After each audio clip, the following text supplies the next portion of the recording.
Upon opening my eyes, I felt some strange sensations. Glancing at the pillow, I saw a whole bouquet of red roses. "Good morning," softly said my husband, Oscar. It was our day, indeed. I remembered that 12 years ago, we entered into marriage. Back then, I was as happy as ever, and that feeling remained every day after the wedding. It was more than a fairy tale, it was our happiness. My life with Oscar and our son, Thomas, was incredibly blissful. Friends marveled at how we managed to maintain such tender relations. The answer was simple: I always had a kind heart that helped me stay happy. We met in college, and since then, our paths were inseparable. He was 5 years older than me, but it never mattered. We cherished every day spent together. There was no room for quarrels or disagreements in our world. We just loved each other. In this atmosphere, our son, Thomas, was born, and his anniversary reminded me of many joyful moments. I was so immersed in memories that I initially forgot to thank Oscar for the bouquet. "Thank you, darling. I'm so happy to have you," I rejoiced. After breakfast, Oscar hurried off to work as usual. I awaited an evening full of romance, but clouds began to darken. The clock struck 6, but he was still not home. Dinner grew cold, and worry started to creep in. I called him for the 10th time, but there was silence on the other end. My son was hungry, so I convinced him to sit at the table. He thanked me for dinner and left to finish his homework. I was fortunate to have such a responsible son. Finally, I heard the sound of the door opening. "Where were you, Oscar?" I was worried. "Work?" I asked. "Yes, at work," he replied, his eyes betraying an unspoken truth. I knew him like the back of my hand and immediately sensed something was amiss, but I decided not to press. I served dinner, but there was a tense atmosphere lingering in the air.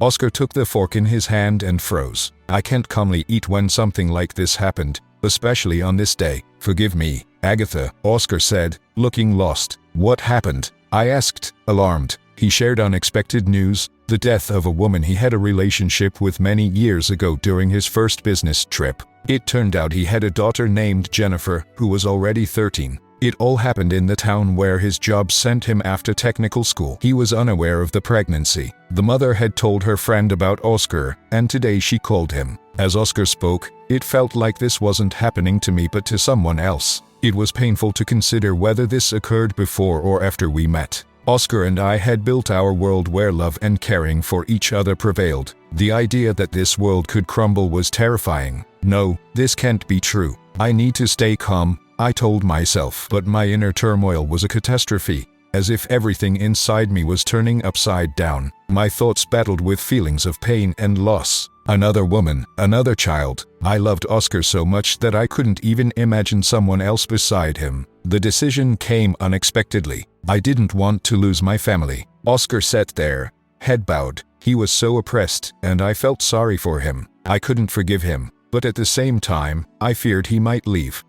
Suddenly, my hand landed on his palm, and I looked into my husband's eyes, quietly asking, "Oscar, what are we going to do? We need to address this child." But I already anticipated the answer to that question. Oscar, a kind and honest man, I knew without hesitation, would acknowledge the child and take care of her. "Agatha, I'll do a DNA test. If Jennifer is my daughter, I can't leave her without care," replied Oscar. The word father pierced me with pain. It was difficult for me to imagine that Oscar, my Oscar, could have been involved with another woman besides me. But our bond was so strong, we always saw unity in each other. Although outwardly fragile, I was strong. They told me I had a steely character, always striving for what I wanted. "I understand, Oscar, go get her," I said almost in a whisper. I couldn't suggest going with him until I was able to. The next day, Oscar set off for Jennifer. I was worried. How would a girl who lost her mother perceive her father? Perhaps she would reject communication with him,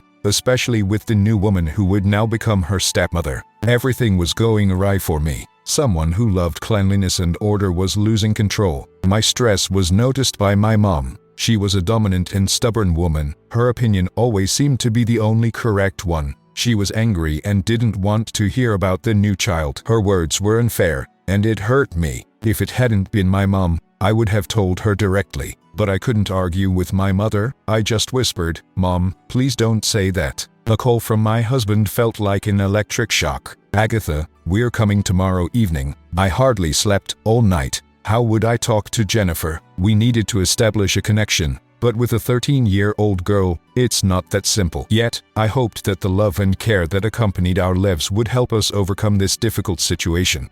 It was difficult to tell Thomas. He's already 10. He understands so much. I decided it's best to tell him the truth. My son showed care and love for his mom. Mom, don't worry. Let's live and see. The main thing is we're together. In the evening, I prepared dinner. The aromas from the kitchen filled the room, and Thomas couldn't resist, dropping everything and rushing over. Thomas, wait a bit. Dad will be here soon, and we'll all have dinner together. Okay, I suggested. Yes, Mom, sure, Tom replied. A moment later, the sound of keys in the door echoed. I went to the hallway, trying to contain my excitement, and then I froze. Standing in the doorway was a confused Oscar. Next to him, a teenage girl, short hair, tattoos on her neck, a nose piercing. I didn't often interact with modern young people. After all, my Thomas was not like that at all. So, I looked at the girl with amazement. But that was putting it mildly. Before I could regain myself, there was a new blow. So, you don't like it? Neither do I. Are you going to teach me life? I assure you, I already know everything. And you'll never be my mom. Oscar stopped the rude words. Jennifer, that's enough. This isn't how you should behave. Agatha is not at fault and doesn't deserve this treatment. You need to apologize. Instead of apologizing, Jennifer glared angrily at Oscar and shouted, Dad found you. Why did you drag me here? You should pay child support. And I'm leaving. Stop yelling. You'll scare the neighbors. Wait, let's have dinner, said Oscar. I don't want to eat. Where can I lie down? And you, Dad, think about money until morning, Jennifer continued. Come, I'll show you the room, Oscar said, struggling with his anger. The girl threw her boots and followed him. I was in despair, arms crossed, pressed against the wall. I always considered myself strong. But how to live now? Agatha, what's wrong with you? Oscar got scared seeing me, as pale as a sheet. Nothing, just, didn't expect this, I replied, bewildered. Let's go to the kitchen. I'll tell you everything about Jennifer. Her life hasn't been easy. And where's Thomas? Oscar asked. I nodded. It was good that Thomas was in his room with headphones on his computer and hadn't heard this whole scene. Dad, hey, you're here. Give me 5. He shouted. Oscar hugged his son, fatherly tight. Thomas, let's go have dinner together, Oscar suggested. Dad, there's an interesting movie on. It'll finish soon, and then I'll come right away, Thomas replied.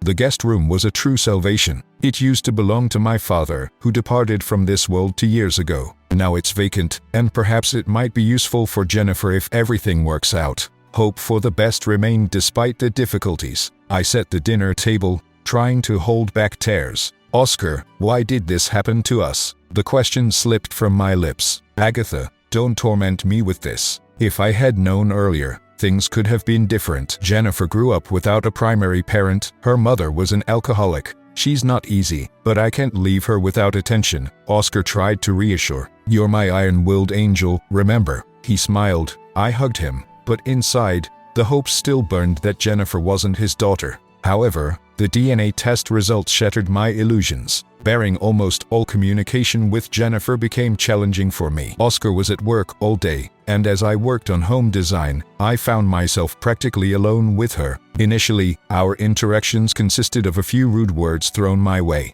Jennifer didn't even attempt to eat what I prepared. She left with the money Oscar gave, had a snack somewhere, and only returned late in the evening. Oscar also tried to connect, but all his efforts seemed futile. I felt like Jennifer hated me from the moment she laid eyes on me, but I didn't lose hope that over time, we could come closer. Determined to do everything possible for my husband, I hoped for change. Yet, my attempts to initiate conversations ended in failure. I have always strived for order and cleanliness. Everything had its place, and the rooms were spotless. To vex me, Jennifer deliberately broke brooches and jewelry, scattered trash in the rooms, and sometimes even accidentally spilled coffee on the tablecloth. But I stoically endured these petty provocations and resumed cleaning. This only intensified Jennifer's hatred toward me. She displayed rudeness towards me, and although Oscar tried to stop her, it was all in vain. The silver lining was that Thomas remained detached from all this. Regardless of the circumstances, he never responded to Jennifer's provocations with rudeness. The only time he couldn't hold back was when he said, "Mom, what a sister I have." Unlike him, Oscar began to lose his fighting spirit and positive confidence. He didn't know how to mend the relationship with his daughter. His offer of getting her an apartment was rejected. Oscar feared for Jennifer, tried to support her, but it became increasingly difficult. In this situation, I displayed my resilience and determination. Attempting to connect with Jennifer, I tried to assist her in everything: cooking, tie-dyeing things, giving gifts. I never scolded her. My words were always warm and supportive, even in moments when Jennifer deeply upset me. Despite my efforts, I didn't have the key to her heart. Her hostility persisted. School only worsened the situation. Oscar and I managed to enroll Jennifer in a nearby school, but her aggressive behavior continued, and her academic performance didn't improve. I kept trying to talk to her, but all my attempts yielded no results. Then a dreadful incident occurred that turned everything upside down. I always warmly welcomed Jennifer home from school and tried to feed her. But on that day, something happened, and she threw her back angrily in the hallway. I tried to find out what was wrong, but instead, I received a burst of her aggression. She fiercely scattered everything on the table and bit me, screaming hysterically. Suddenly, there was a knock on the door. It was Oscar returning home, but realizing she had crossed all boundaries, Jennifer dashed out onto the street. As I was bandaging my hand, Oscar entered. He immediately noticed my injured hand and the bandage stained with blood. My attempt to cover the truth with a tale of an accidental incident with dishes was clearly uncovered. Oscar instantly understood what had happened. "She hit you." "I knew that was the case," he said. He firmly stated he would go to the orphanage on Monday and disown Jennifer. But I pleaded for one more chance. Oscar didn't want to listen. Today's incident was critical for him, but for me, it was just another woeful day. His decision was final, and I was left in shock by his steadfastness. Oscar, a man of long deliberation, never wavered in his decisions. He was sure that I couldn't soften Jennifer's heart. It was a disappointment he didn't linger on. He left, and I, with tumultuous emotions, tried to cope with dinner. When Kiryusha appeared and noticed my mood, he nervously asked about Sveta. My little son, so caring and well-mannered, immediately sensed that something had happened, but I reassured him. And then, suddenly, a thought came to my mind. Mother always said that in difficult situations, one should turn to God. I, like her, have faith in my heart. In the corner of the bedroom hung two icons. I began to pray and reach out to a higher power. I begged for help to mend my relationship with Jennifer and sought guidance on why she hated me. I was so deeply engrossed in my prayer that I didn't even notice when Jennifer returned and entered the room.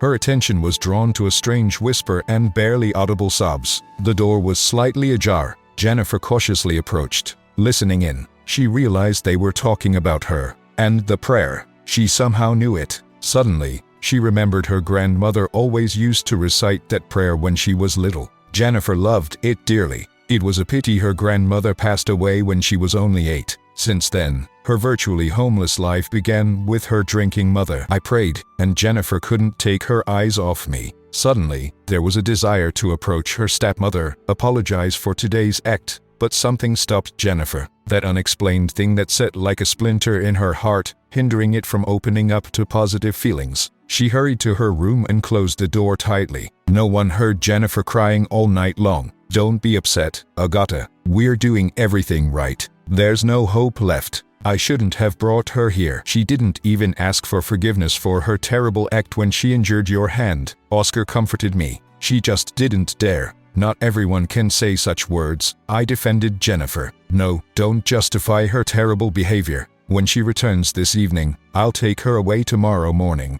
That's it. Oscar didn't want to listen anymore. But Jennifer didn't return in the evening. For the first time, she didn't return. And not during the night either. Only at dawn did my mobile phone ring. "Agata," Jennifer whispered almost inaudibly. "I'm freezing. I can't move. Come." "Where?" "Jennifer, where?" I asked in fear. "I don't know. Some abandoned uninhabited house at a construction site near the city." That's it. The connection was cut off. I tried calling Jennifer's number repeatedly, but the subscriber was unavailable. "Oscar, let's go quickly. Something happened to Jennifer. She says she's freezing, and now it's the end of October. It's cold outside." I was scared. Without hesitation, Oscar ran to the car, and within 10 minutes, we were already heading out of town. An abandoned house at a construction site. There were several such houses outside the city, but we got lucky. Jennifer was in the first one we entered. When we stepped in, our legs nearly gave way.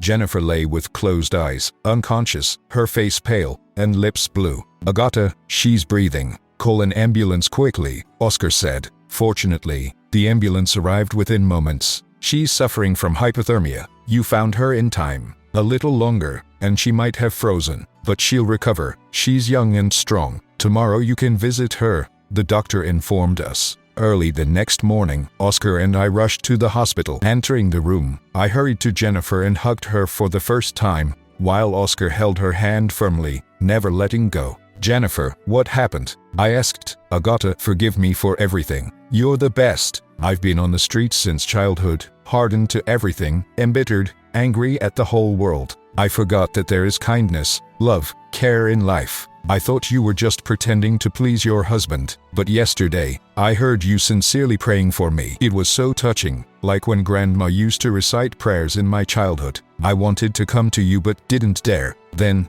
I accidentally overheard that Dad wanted to send me to an orphanage. I'd rather die than end up there. So, I decided to freeze, just fall asleep and not wake up. But I couldn't, Agata. I couldn't, and I called you." Jennifer couldn't speak further. Tears choked her. We all wept. Jennifer, me, and Oscar. The confrontation between the stepmother and the husband's daughter ended. Through my kindness, I conquered the anger that had seized Jennifer's consciousness, and I turned her soul. And the girl loved me because not loving me was impossible. The important thing now was that we were together, one family. How do you like this story? Share your opinion in the comments. Please subscribe to the channel. Love you.